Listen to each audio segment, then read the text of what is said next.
Alright, Shalom. Back again. I'm gonna give all praise, honors, and glories due to Yahweh.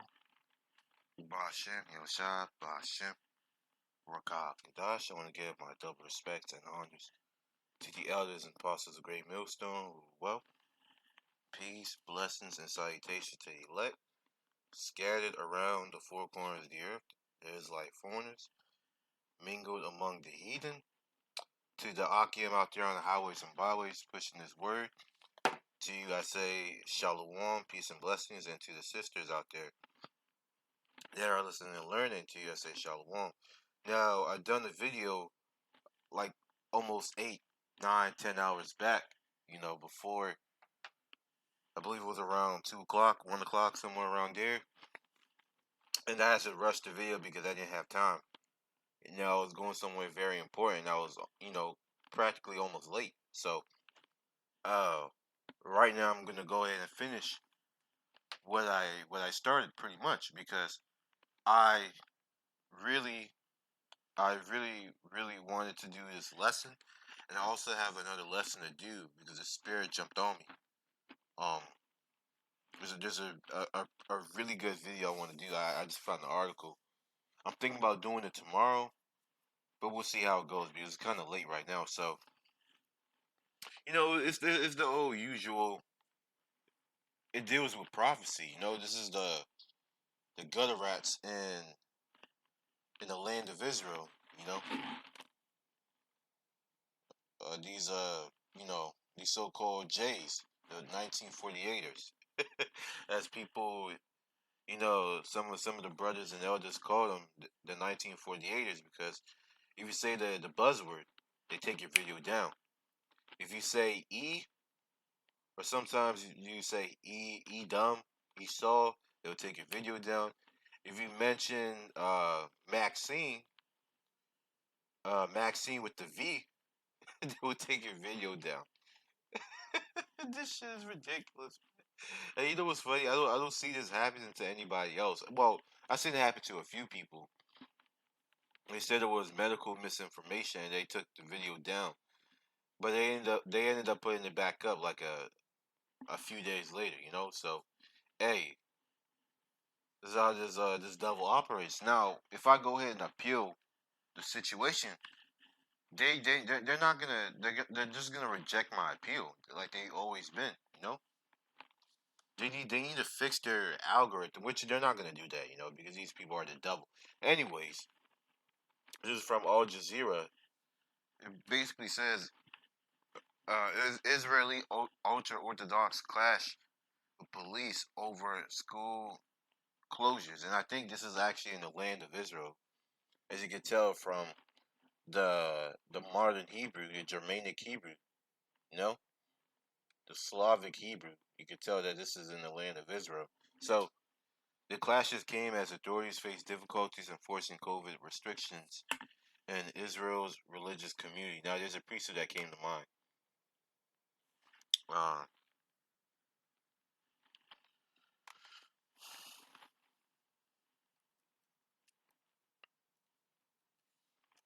I gotta get it before I forget. Oh man, have I ever told you guys that I hate this search bar that they have on Blue Letter? I absolutely hate this shit, man, because you have to type the word exactly how it's written, or else it's not gonna pull it up. I think it's in Isaiah.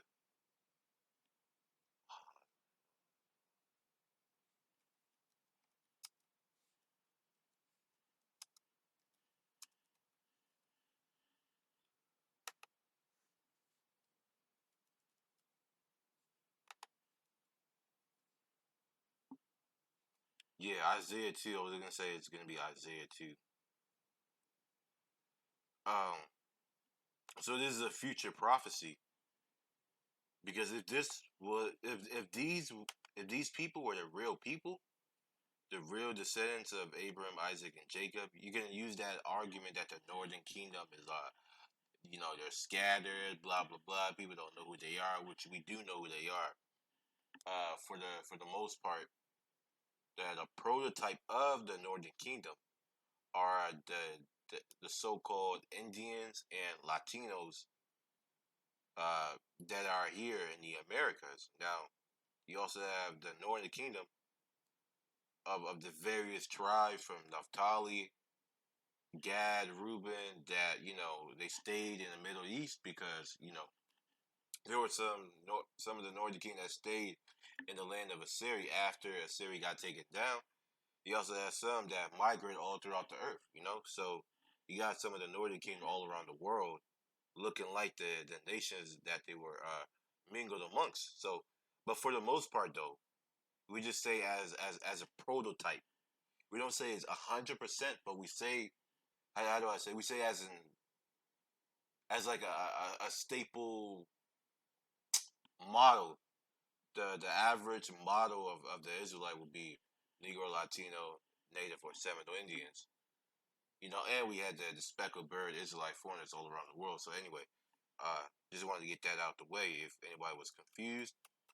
You know, we're always having a lot of new listeners, so we gotta teach it and edify our people because a lot of our people they know about the Negroes, Latinos, and Native Americans, but I'm talking mostly about these other camps like ISCPK, IOIC. They don't really teach about Israelites looking like the other nations, man. That just shows you that the Lord is only dealing with one group. And that's the great millstone, starting with our head apostles, man. Because our head apostles, they have the 100% truth without mixture, Ultra Orthodox demonstrators have clashed with Israeli police in two major cities as authorities face new difficulties in enforcing coronavirus restrictions in the country's religious communities. The clashes on Sunday occurred in Jerusalem, Yasharalem, and Ashdod. I forgot you say Ashdod in Hebrew. I actually don't even know in the first place. As police attempted to close religious schools that had opened in violation of lockdown orders, the dark side of Israel's almost said the word vaccine story. Israel to start vaccinating prisoners, including Palestinians. Palestinians expect jabs in March, accuse Israel, the state of Israel, of shirking duty. Why are the Palestinians? Wow, so they're so eager to get the vaccines. They're pretty dumb, Throughout the major pandemic, many major ultra orthodox J-ish sects have flouted safety regulations, continue to open schools, pray in synagogues, and hold mass weddings and funerals. That shows you that these people are not the real people. Let me get the precept. This is Isaiah 2:1. The word that Isaiah the son of Amos saw concerning Yehoiada and Yashawalam, or Yashaраlim, Jerusalem, the southern and the northern kingdom. So all the tribes, and it shall come to pass in last days that the mountain of the Lord's house shall be established in the top of the mountains, shall be exalted above the hills, and all nations shall flow unto it. Meaning, the mountains represents the governments, the hills represents the government. So when it says shall be established in the top of the mountain, it's talking about the top of the world governments. You're gonna have all the other nations like Japheth ruling Europe, or not ruling Europe. Let me not say that. That's a bad choice of words right there. Let me say they're living in Europe. You're gonna have Ham living in Africa, and you're gonna have Shem living in the Middle East and the Asian part, because Shem was always in Asia. That was like the land that was allotted to Shem. So when the kingdom of heaven is set up, Shem, the people of Shem, like Ishmael, Elam, what else, and so on, and other Shemitic nations. I believe Moab is Shemitic as well, Ammon as well.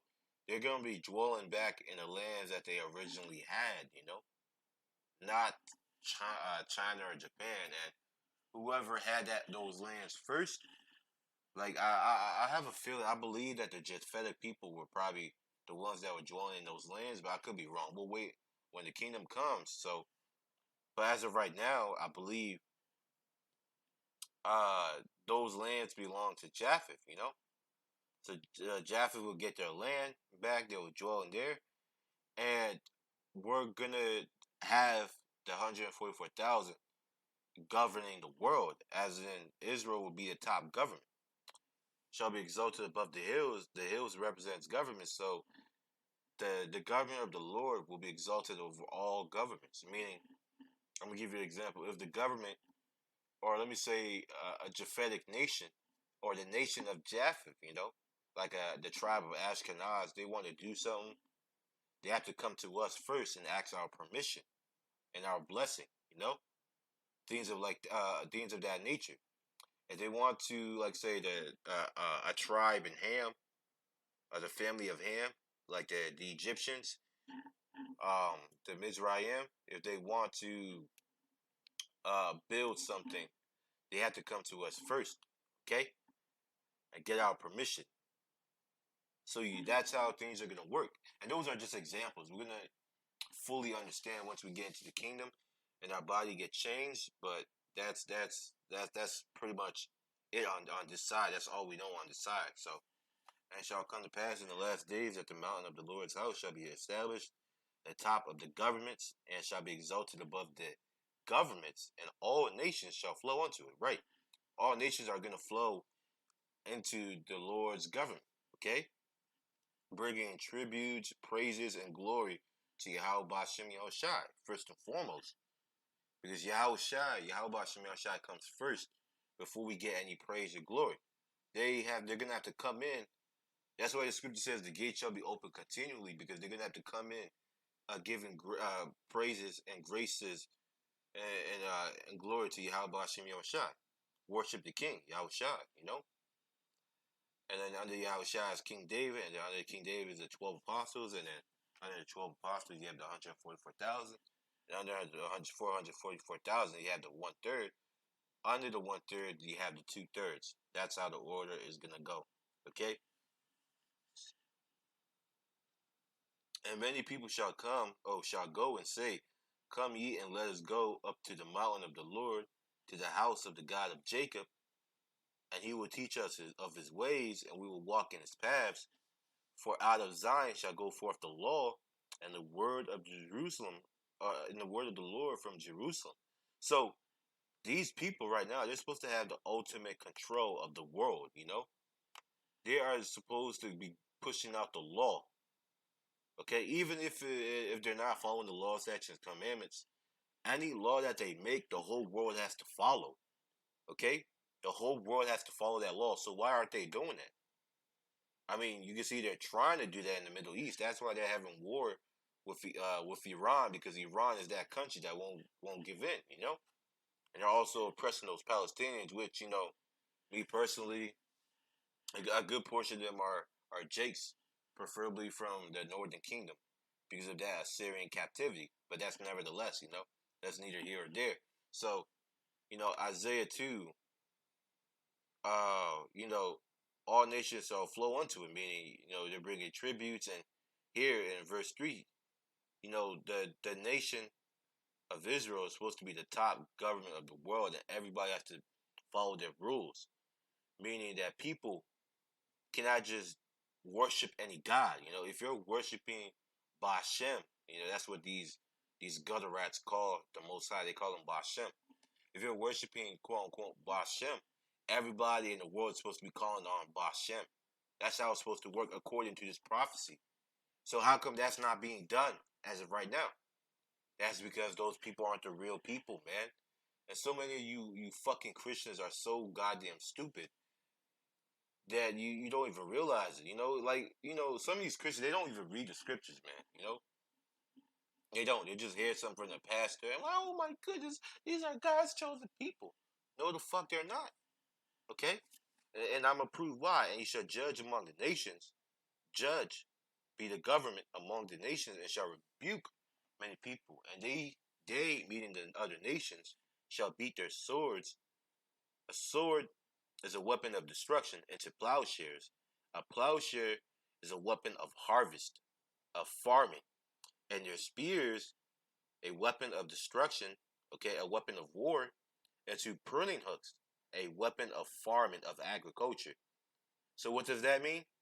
All the other nations are going to change all their investments So now that war is like the main invested thing all around the world, that's going to change once we are established, the nation of Israel as established as the governing people and the kings of the earth. Okay, war will be no more. All the other nations, all their funds are going to go on into farming and agriculture. There's going to be a time of harvest, okay, of servitude and work, because they're going to have to work, bring us all the foods and the crops, to atone for what they did. Now the other nations, they're gonna be all right, except Edom. All the other nations except Edom, they're gonna be all right because their punishment is not gonna be as heavy as Esau Edom. For example, Esau Edom, if you go to Lamentations 4:20, it says that that cup shall be passed unto thee, daughter of Edom. That shall be thou shalt be drunken and made naked. Uh, you shall no longer go into captivity, daughter of Jerusalem. He shall no more carry you to captivity. Roughly paraphrasing, it says that the Lord will discover the daughter of Edom, their secret parts, their sins. So that means Esau is going to be the nation that's going to catch the most hell. Okay, all you other nations, you're gonna get your ass kicked. You might gonna be on the bottom, but hey, you're gonna have your lands back. You're gonna have all the gold and silver on that land. Of course, you're gonna have to pay tribute. We want our tribute. Okay? But after you pay your tribute, whatever is there is for you. You'll be able to have children. You'll have multiple wives. The family will be in order. So it's all a happy ending for everybody. But for Esau Edom, you out of here, my guy. You know, you are out of here. Once you serve that punishment, you are out. Okay? They have something in baseball called the third strike. Once you hit that, you're out of the game. That's gonna be Esau real soon, man. The Lord's gonna hit that third strike on his ass. Oh man, I just want to make this quick. It's actually not Lamentations 3; it's Lamentations 4. Here it is: Rejoice and be glad, O daughter of Edom, that dwellest in the land of Uz. The cup also shall pass through unto thee. That cup is the judgment, the punishments that we serve, the rape, robbery, slavery, everything, man. We're not gonna be doing some of the stuff that Esau's doing, like cutting off Jake's penises. We're not gonna be doing that uh, to Esau because that's a degenerate act. We have class. We're royal people. So some things that Esau did to us, we're not gonna do, like raping another man, a man raping another man, buck breaking. We're not gonna be doing that. That's horribly disgusting. Okay. Now we are gonna be raping a woman, but if they're married, we're gonna respect that. Okay. Now we do have the choice to kill the man if we desire the woman, but I'm just saying as a standard point. We're not going to be raping a woman that's married and she obviously still has her husband. Her husband is still alive. That's adultery, okay? And we're not going to be breaking the laws pursuant to, I believe it's in Ezekiel. It says, the Lord will give us a heart of flesh, roughly paraphrasing. I'm not going to go into it though because I want to make this quick. So, the cup also shall pass through unto thee. Thou shalt be drunken and shalt make thyself naked. Meaning you shall be exposed and make thyself ashamed, okay? The punishment of thine iniquity is accomplished, O daughter of Zion, Yasharal, Israel, and he will no more carry thee away into captivity. Okay, so that's going to be the end of our slavery. This is the last slave we're serving right now. He will visit thine iniquity, O daughter of Edom. He will discover thy sins. Okay, so that's why, hey man, the worst thing you can be is an Edomite, because Edomites will not be saved, bro. Okay, the other nations, they will be all right. Ishmael, they might catch a little bit more hell because of what they did, but compared to Esau, it's gonna be light work, because Esau is gonna catch a lot of hell. We're gonna beat you. We're gonna break your shit down. I'm telling you right now. Okay, we are going to break your shit down, especially when we have superpowers, man. Okay, they're gonna fear us, man. They're gonna tremble at our feet. Seeing our appearance is gonna make them tremble. We are going to break the Edomites down, man. I can't wait.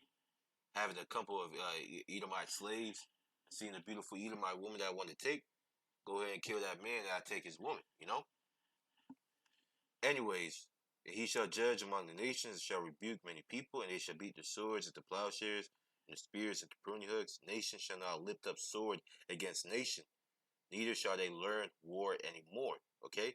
And the reason why I brought that out is because, if that's the case in this prophecy, then why is there chaos in the land of Israel? Okay? Right now they're supposed to be at peace. No civil unrest, no clashes with the police.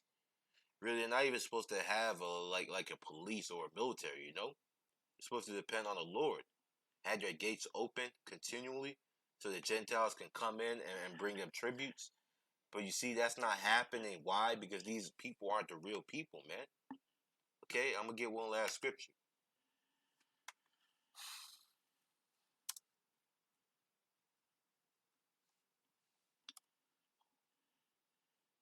This is Isaiah 60, Salaki.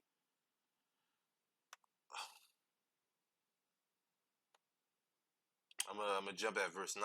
Isaiah 60 and 9. Surely the isles shall wait for me, and the ships of Tarshish first.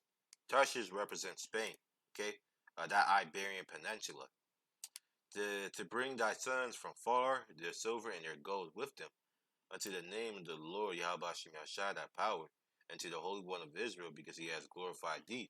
And the sons of strangers, actual heathens, shall build up thy walls, because the Israelite foreigners are not going to be building up walls, man. Their line goes back to Abraham, Isaac, and Jacob, so they will be a part of us, as it says in the scriptures. And the strangers shall cleave unto the house of Jacob. Those are talking about the Israelite foreigners. Why? Because their line goes back to Abraham, Isaac, and Jacob. They are a part of this promise, whether they don't look like an Israelite or not. It doesn't matter what they look like. And your king shall minister unto thee, for in my wrath I smote thee, but in my favor have I had mercy on thee. Okay? Therefore thy gates shall be open continually, it shall not be shut day nor night, that men may bring unto thee the forces of the Gentiles, and that their kings may be brought. Okay, so all the riches, that's what the forces mean. All the riches of the Gentiles will be brought to us. The gold, silver, all the precious gems, stones, everything your heart desires, even slaves, man. They're going to be bringing slaves and servants for us, and even women. A lot of these heathen nations, man, once they see that we are the superpower of the world, they're gonna be begging us to marry their daughters because that right there shows how do I say it? It's basically like how what's going on now in this society when the heathen nations they want to marry Esau, it's seen as an upgrade. It's like how do I say it? It's basically an upgrade in society. It comes with clout. It comes with fame among her people, of course, because when we're in our glory, man, we're gonna be like gods, and the fact that she's able to get with a god and have children, from a god, to bear his seed, that's gonna be seen as a gloriful thing among these heathen nations, man, because you know they're literally gonna be looking at us as immortal beings and gods because of our power. And all that glory that's gonna be surrounding us, man. They want at least a little piece of it. That's the best way I could put it. So it's like a glow up.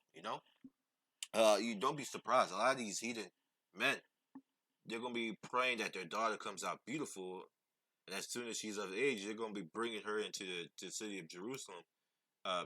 Showing her off, begging some brothers to marry her. That's how it's gonna be, man. That's what I believe through the spirit. Verse 12, this is what happens to the people that don't want to serve Yahweh Hashem Yahshai, the nations. For the nation and kingdom that will not serve thee shall perish. Yea, those nations shall be utterly wasted. Okay? So that's it. I'm going to stop right there. That's the main point. The nation and kingdom that will not serve thee, that will buckle and rebel, we're going to go into that land. The Lord can send at least one person. We don't need 10 or 5 people, just one person alone.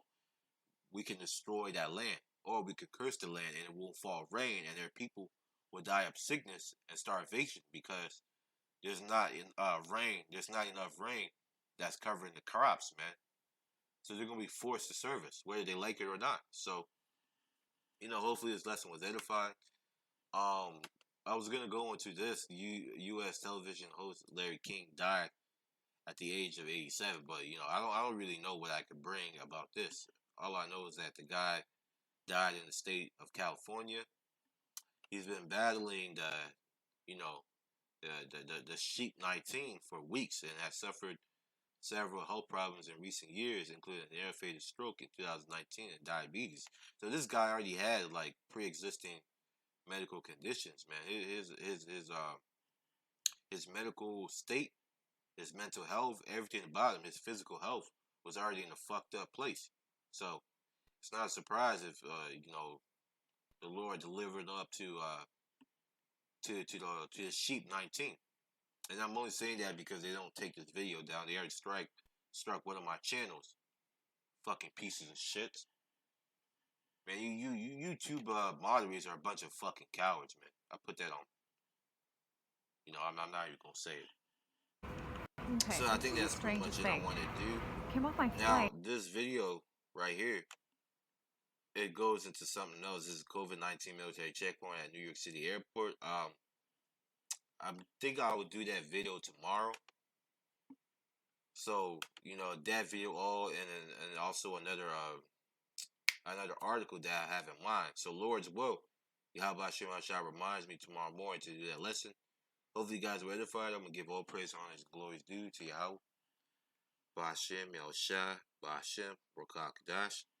I want to give the double honors to the elders and apostles of the Great Millstone, who well. Peace, blessings, and salutations to the elect scattered around the four corners of the earth, the Israelite foreigners. To the Aqua, after I listen and learning to you, I say shalom, peace and blessings. Hopefully you guys were edified. Until next time, shalom.